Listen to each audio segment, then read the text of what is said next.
कर्ता को बांधि घर कलाकाना बुलाइले लुटेरा। एभली एक अभावन घटना सामना को आसी केन्द्रापड़ा जिला आली थाना कोलीढिह ग्रामर जयदेव धल एवं तांको पत्नी भारती धल घरे शोइथिबा बेले राति प्राय 2टा समय घरे पशि उभय को विभिन्न प्रकार मारणास्त्र देखाई गोटे घरे बांधि पकाई घर लक्षाधिक टंकार सुना अलंकार सहित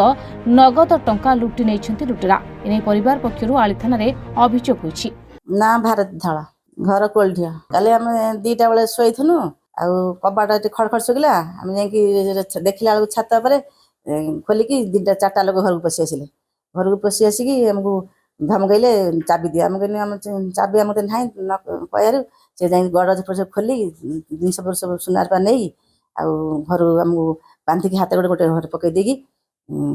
पड़े अलंकार सब जाते बोर आमर मोर सब सुना रुपा सब नहीं जाइए किसी ना मो घर मो आलमारे बो घर बो आलमारे सब ताड़ी तुड़ी सब नारखार कर सब नहीं पड़े। 4 जन आसते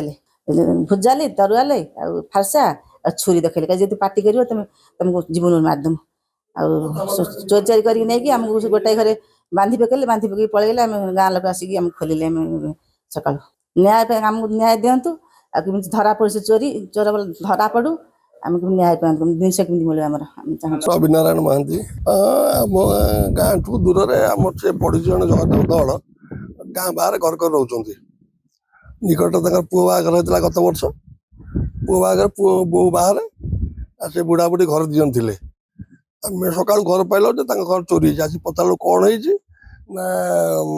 एमती 2टा बेले आसिक बाड़ी कपड़ दांड कपड़ जोर जोर बाड़े मो स्वामी कौन कल ना कल कहीं कौन बाढ़े छिड़ा देखले छात पर कौन शुविला देखे छात पर जाकि छात पर गला देखला एक धक्का मारिकी आनिक घर भर पशिगले 4 जन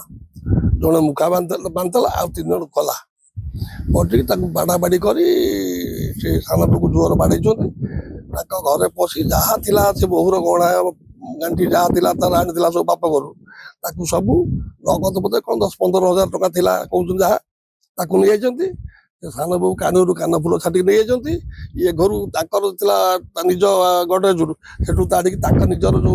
सुना रूपा गहना नहीं जाती गोटा कानी मन 10-15 लाख टकार सुना रूपा हम टका 10-15 हजार थी आउ किसी जिनस नहीं ना बाड़े घर पकड़ जहाँ चाहूँ बर्तमान पुलिस केमी धरिक